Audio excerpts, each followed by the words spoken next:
Ben ritrovati in studio con la buon'ora, lo abbiamo anticipato già in apertura della nostra puntata. Oggi parliamo di intelligenza artificiale, che detta così sembra facile, ma ovviamente in realtà è un mondo e noi abbiamo deciso di affrontarlo da vari punti di vista. Presento subito il nostro parterre a partire dalla professoressa Flavia De Simone, docente di intelligenza artificiale dell'Università Suor Orsola Benincasa, grazie per aver accettato il nostro invito, il dottor Mario Selvaggio, ricercatore di ETI, poi ci dirà bene che cos'è questo, ovviamente è un acronimo, Università degli Studi di Napoli Federico II, poi il professor Davide Marocco, docente ordinario di psicometria, dell'Università Federico II di Napoli, ma lei è molto di più perché è anche direttore di un master, poi ci spiegherà nel dettaglio, e il collega Claudio Mazzone, giornalista del Corriere del Mezzogiorno, che non a caso ha un computer. Allora, abbiamo appunto voluto parlare di intelligenza artificiale perché ci sono tantissimi aspetti di questa materia che sono interessantissimi. Chissà se faremo mai la fine di Io Robot. Dottoressa, la professoressa, lei si occupa di intelligenza artificiale, ma da un punto di vista anche psicologico. Sì, che cosa vuol dire l'approccio psicologico? È psicologico verso l'intelligenza o verso l'uomo? Allora, è verso il sistema. Perfetto. Okay. È la prospettiva del fattore umano. Il sistema nasce per avvantaggiare l'uomo, nasce per cooperare con l'uomo e dobbiamo verificare in tutte le fasi dello sviluppo che questo sia vero. Cioè l'intelligenza artificiale nasce per emulare delle funzioni che sono umane. Succede? Cioè, allora, l'intelligenza artificiale, capiamo un attimo, se noi dovessimo definire che cosa è l'intelligenza artificiale, la vediamo in vari elementi, la vediamo in una chat, dopo lo vedremo appunto con Claudio, e la vediamo nella robotica. Dov'è che c'è l'intelligenza artificiale, se noi volessimo concretizzarla? L'intelligenza è in una specifica funzione per cui il sistema è pensato. Nel mio caso, facciamo l'esempio della competenza emotiva. Nella mia esperienza di docente, un aspetto importante è la competenza emotiva delle macchine. Infatti il mio corso è proprio un corso di intelligenza artificiale e affective computing, che è la capacità delle macchine, o il tentativo di realizzare delle macchine che emulino la competenza emotiva umana. Perché vogliamo emulare la competenza emotiva, che è una caratteristica ovviamente tutta umana? Tutta umana, è la competenza che connota l'essere umano, la capacità di provare emozioni, di comunicare emozioni. Ovviamente anche lato macchina noi dobbiamo distinguere la capacità della macchina di comunicare emozioni e di comprendere le emozioni dell'essere umano. Se parliamo di espressione delle emozioni, facciamo essenzialmente l'esempio più noto è quello della robotica da compagnia. Sarà capitato insomma a ognuno di voi di vedere robot che hanno le fattezze di un neonato o di un animale, di un cane, di un animale da compagnia. Sono sistemi pensati per persone, in genere pazienti, che hanno vari tipi di difficoltà, e questi sistemi puntano appunto a risvegliare una certa competenza emotiva, una competenza empatica. Non ci basta il cagnolino da compagnia, ci serve il cagnolino robotico. Lo chiedo, faccio questa domanda, la faccio in maniera ancora più specifica, mi perdoni dottoressa, al dottor Selvaggio, perché lei si occupa in maniera specifica di robot. Io penso sempre ai robot, a me mi fa un po' impressione, io non lo so se effettivamente noi faremo mai questa cosa. E c'è una frase che immagino tutti avremo visto sui social, e tutti ci è capitato di farlo, quando noi interagiamo con un sistema creato dall'uomo, quindi quando sul computer vogliamo accedere a dei sistemi, ci chiede di dimostrare di non essere robot. Questa cosa sembra, dice, non sono un robot, dice, sembra paradossale. Adesso l'umano deve dimostrare alla macchina di non essere un robot. Che significa tutto questo? Diciamo l'intelligenza artificiale ha fatto passi da gigante. Adesso oggi si interagisce appunto con un sistema, con un calcolatore, e non si sa distinguere, no? Se si parla con una persona o con una macchina.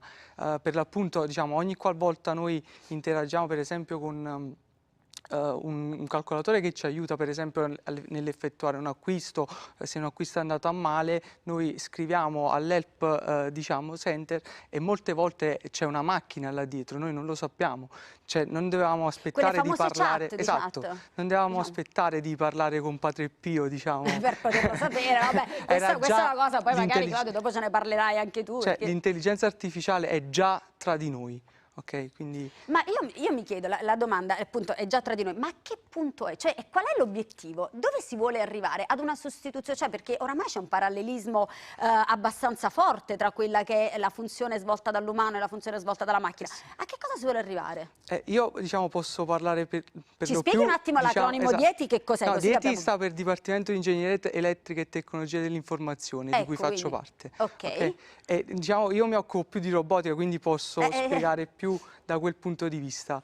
Diciamo, la robotica è la connessione intelligente tra percezione e azione, nel senso che si propone di costruire macchine che riescono a percepire l'ambiente e sulla base di questo, diciamo, sulla base della loro percezione, eseguire un'azione. A rispondere anche autonomamente all'ambiente. Esatto, esatto. Quindi diciamo quello verso cui si sta andando è appunto verso l'autonomia più spinta. Oggi si parla per esempio di long term autonomy, per cui i nostri robot dovranno uscire fuori dalle gabbie e per esempio all'interno dei vari settori quali come per esempio l'agricoltura stare nei campi senza più l'intervento dell'uomo, ok? Quindi diciamo... Professor Marocco, lei se ne occupa in vari ambiti anche all'estero, ha anche un master.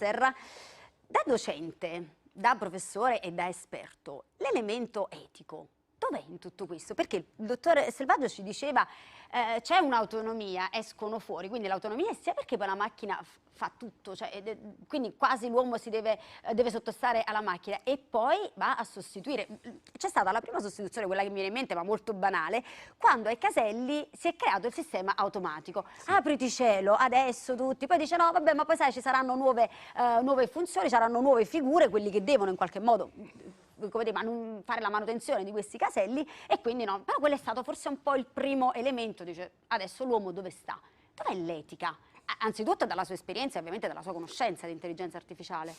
Sì, allora questo è un dibattito estremamente importante e interessante, quello dell'aspetto etico dell'intelligenza artificiale. Peraltro ci sono anche a livello europeo delle attenzioni su questo aspetto, ad esempio il libro bianco della Comunità Europea sull'intelligenza artificiale parla in moltissima parte di etica dell'intelligenza artificiale. E in che termini ne parla? Ci sono tantissimi aspetti, anche nell'ambito della robotica, ad esempio c'è la roboetica, insomma, cioè quindi come inserire l'intelligenza artificiale nel contesto umano facendo attenzione all'aspetto umano, diciamo, del lato tecnologico. Ultimamente devo dire, adesso come dicevo ci sono tantissimi aspetti in cui l'etica rientra.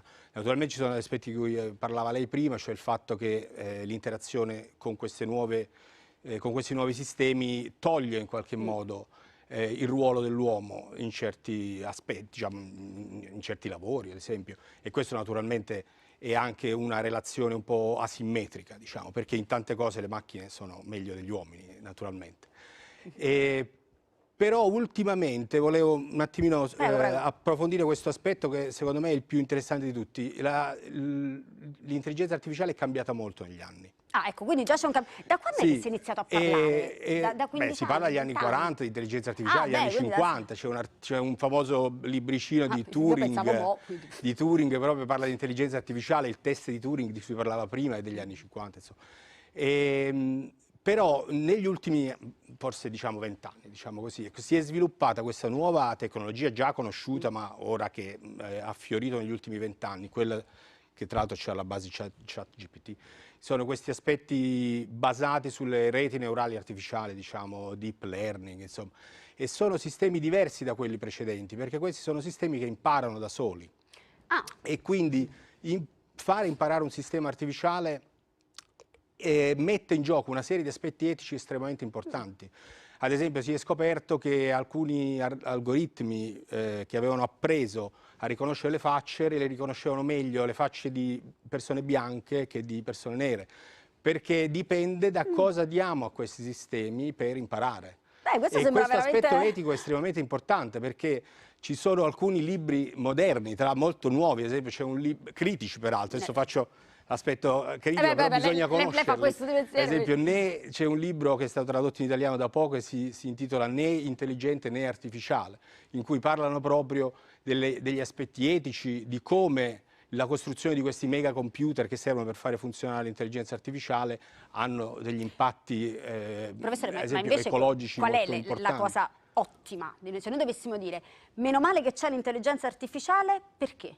Ma io credo che l'intelligenza artificiale sia un passo necessario perché è lo sviluppo tecnologico è inevitabile che stiamo prendendo, diciamo, che abbiamo intrapreso nel corso degli anni, e la potenzialità dei computer è giusto che vada studiata, la potenzialità dei computer messi nell'ambiente con la robotica è giusto che vada sviluppata, credo anche per sollevare alcuni compiti dell'uomo, alcuni compiti che possono essere pericolosi, compiti che possono essere diciamo deprimenti, ecco, dal punto di vista dell'essere umano, no? Anche nell'agricoltura, tutto sommato, cioè voglio dire, c'è il caporalato, dove magari sai... Esatto, sì, ci sono tante cose, i primi robot sono stati creati proprio per togliere all'uomo alcune mansioni che fossero... Sì, perché poi quando noi diciamo... parliamo di robot non dobbiamo soltanto immaginare il robot con le fattezze umane, ovviamente, che è quello che ci fa forse un po' più impressione, ma ci sono varie tipologie di robot e poi c'è questa possibilità non da poco di parlare con Padre Pio. A me mi fa morire questa cosa, io mi immagino che poi ovviamente ci sono stati anche tanti meme, tante cose, poi figure tante cose strane dette a Padre Pio. Claudio, tu da giornalista del Corriere del Mezzogiorno ti sei interessato in vari articoli di quella che è l'intelligenza artificiale e sei anche uno che la usa. Prima parlavamo con il collega Ettore Maduro e dice guarda, persino nel giornalismo si può usare. Noi abbiamo appunto utilizzato il nostro computer, tu sei collegato già su questo sistema di chat. Ok, se riusciamo a mandarlo in onda.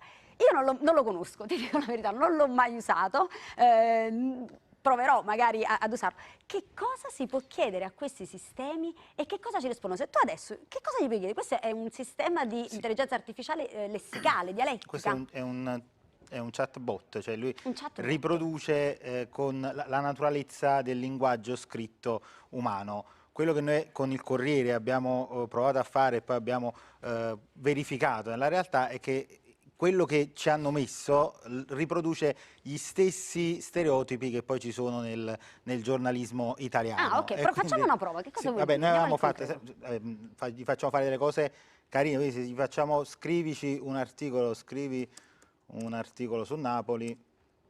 Ma lo stai scrivendo in italiano? Sì. Sì. Ah, un articolo? Scusami. C'è un errore. Sì, no. Aspetta, tanto te lo corregge lui, tranquillo. Ma siamo abituati che il T9 ci corregge da sempre, quindi questo è già il primo esempio. Allora, vediamo. Ok, è andato. No, non ce lo vuole scrivere. No, non ce lo vuole scrivere. Comunque noi avevamo constatato... Vediamo se dopo ci riusciamo un attimo.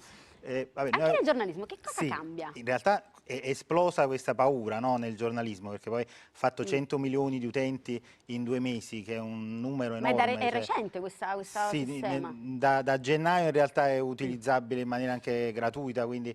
Però la cosa il problema reale è che può sostituire il giornalismo inteso come quello del clickbait, quindi della ripetizione, quello che non può sostituire il giornalismo reale, quello che dovrebbe tornare a fare il giornalismo. Proviamo di nuovo a chiedergli questa cosa dell'articolo, vediamo dopo che ci dice, magari ci parla di Osimeni, di qua. No, perché è fermo al 2021. Quindi... Ah, quindi ha una allora, 2021, un po' di anni fa, vediamo un po' Gattuso, chi c'era.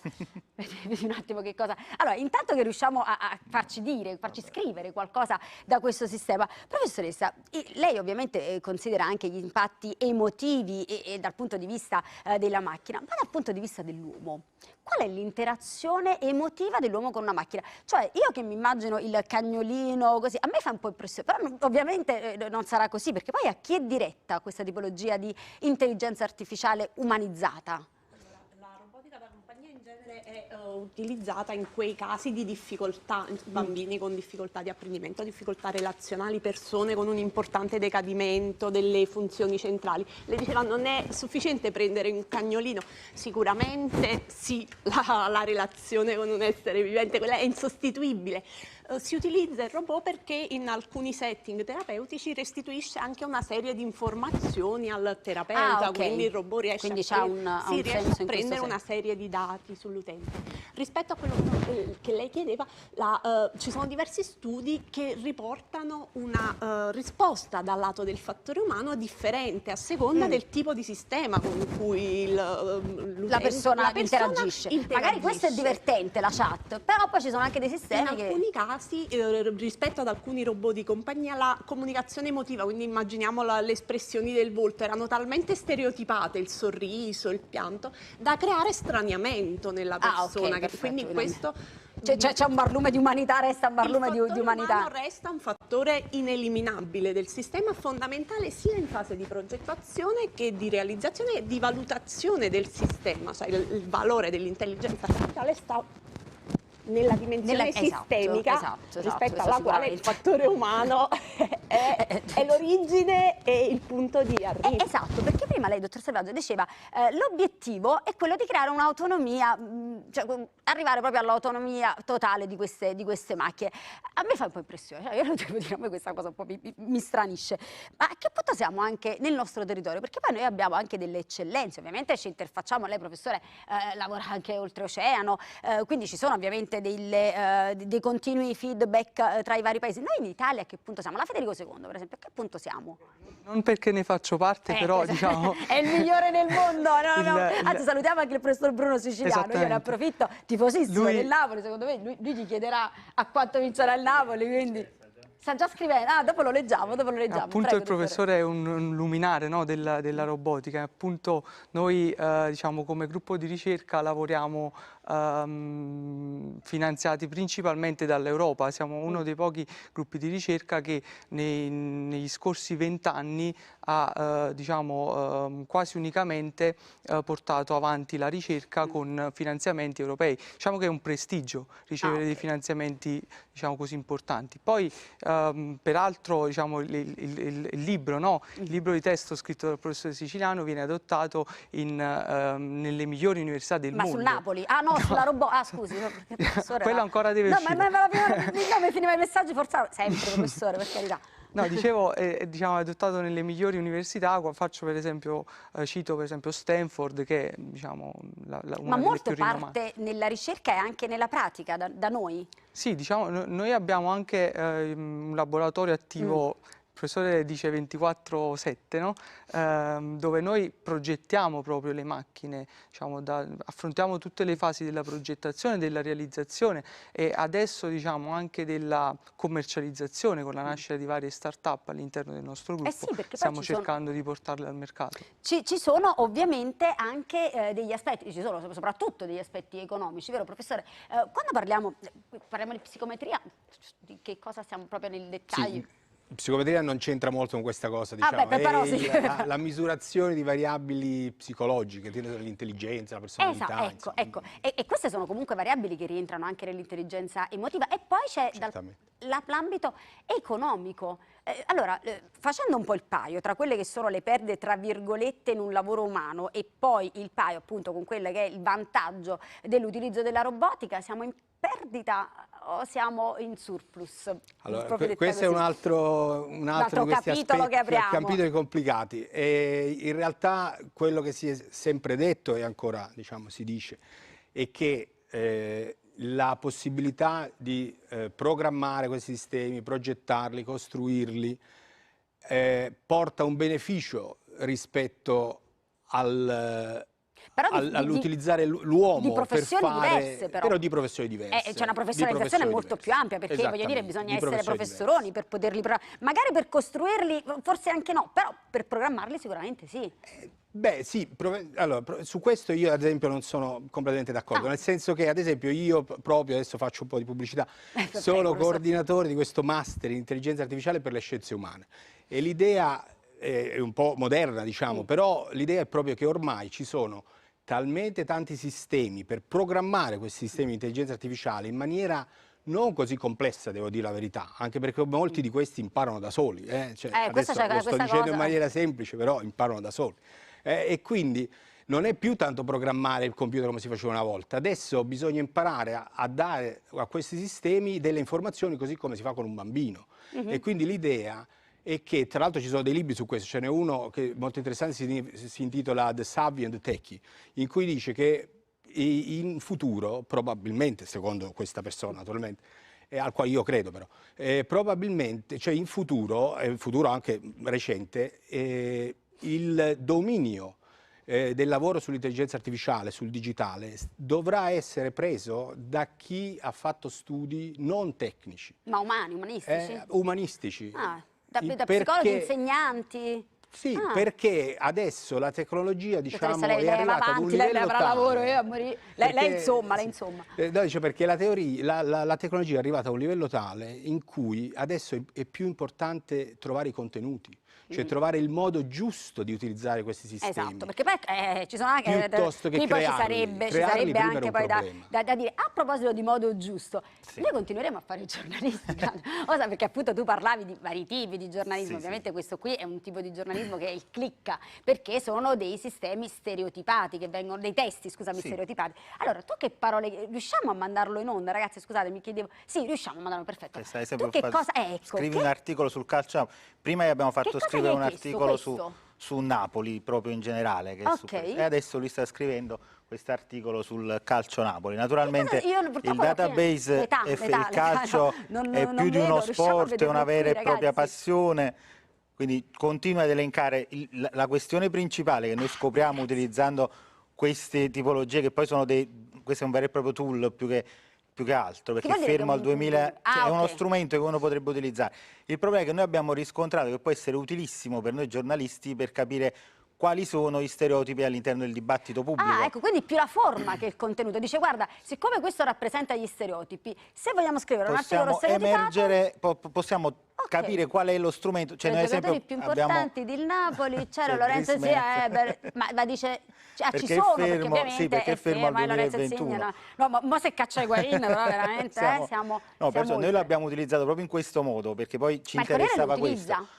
In realtà no, noi l'abbiamo utilizzato per capire qual era... Noi abbiamo fatto, scrivici un articolo critico sulla politica in Campania. È scritto proprio così, scrivici un articolo critico sulla politica in Campania. E lui ha iniziato, giustamente, associa spesso il sud, il mezzogiorno, la Campania, alla camorra, al malaffare, alla corruzione. Quindi è uscito che i vertici istituzionali sono legati con la camorra, cosa tutt'altro che... Ma se lo sente De Luca lo querela subito, infatti noi mettemmo proprio quello che diceva da De Magistris, perché a De Luca erano tutti quanti conniventi, Bassolino, Iervolino. Se tu fai la stessa domanda sui politici del nord, invece esce che, ad esempio, scrivi l'articolo critico sul sindaco di Milano che si occupa dei quartieri ricchi e non dei quartieri più.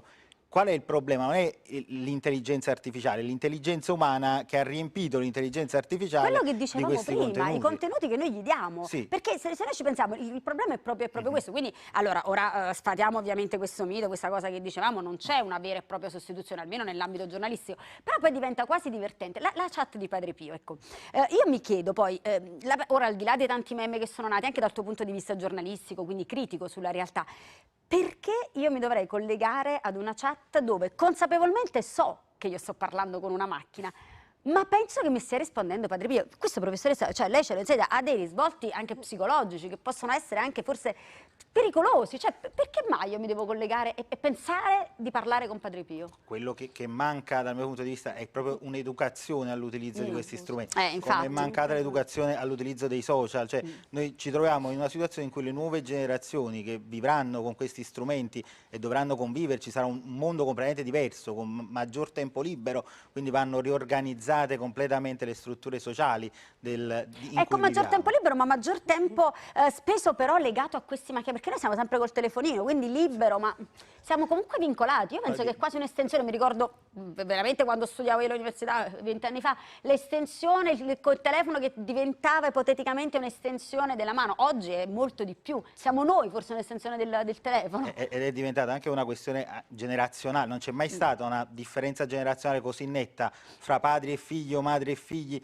perché non utilizzano più gli stessi strumenti, quindi mentre quando prima... li utilizzano gli anziani è pure pericoloso, è difficile è pericoloso. Beh, guarda, allora il tema è ampissimo, noi siamo contenti di aver iniziato a parlarne, speriamo di poterne parlare ancora, purtroppo il nostro tempo però è tiranno. A me non resta che ringraziare e salutarvi perché siete stati veramente anche molto comprensibili. Io almeno devo dire la verità, quando ci siamo sentiti ho detto guardate, parliamone in maniera non troppo artificiosa, però siete stati molto comprensibili. Grazie per l'invito, perché c'è sempre bisogno di spazi di confronto sì, come questi, poi anche rispetto a un tema che ci travolge, e c'è molto senso comune, ecco, parlarne rispetto alle varie esperienze importanti. Poi ci vogliamo collegare con Padre Pio, lo facciamo, ci colleghiamo. Ecco, c'è bisogno di più consapevolezza anche in quel senso. Grazie alla professoressa Flavia De Simone, docente di intelligenza artificiale dell'Università Suor Orsola Benincasa, grazie al dottor Mario Selvaggio, ricercatore di ETI dell'Università degli Studi di Napoli Federico II, grazie al professor Davide Marocco, docente ordinario di psicometria dell'Università Federico II e poi coordinatore del Master Intelligenza Artificiale. Quasi quasi ci spostiamo tutti verso il Master, e grazie al collega Claudio Mazzone, giornalista del Corriere del Mezzogiorno, grazie soprattutto per la prova pratica, ma chissà se pure farò questa fine che mi andrò a collegare, spero di no. Noi invece ci fermiamo per una brevissima pausa pubblicitaria, ritorniamo ovviamente subito dopo con la buon'ora.